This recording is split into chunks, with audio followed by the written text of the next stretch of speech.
पाणी आलं तर आमच्या इथं. पाणी आल्यावर मोटर लावायला तिने गेला. मोटर लावायला गेल्यावर पेन होती मोटरची त्या ह्याच्यात स्विचमध्ये. पण मग मोटरचं पाणी होतं त्या वायरला हात लावल्यावर त्याला करंट बसला. बसल्यावर त्याने खाली पडलं. घरात वगैरे कोण कोण होते? घरात मी, माझी आई आणि बहीण होतो. काय प्रयत्न वगैरे केले का नाही? काय झालं तर नेमकं तिथं? सर त्यांनी मी पण घरात होतो, बाहेर होता तिने.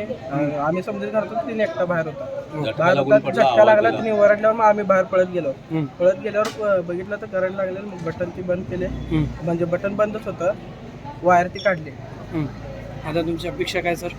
पाणी 7 दिवसाला येत आहे, त्याच्यामुळे हे मोटर लावायची गरज लागते. आणि पाणीचं प्रेशर लय कमी आहे. काय मोटर लावल्याशिवाय पाणीच येत नाही. तेवढं आम्हाला ते प्रेशर पाणी मोटर न लावू नये या हिशोबाला पाण्याची सोय करून दिली.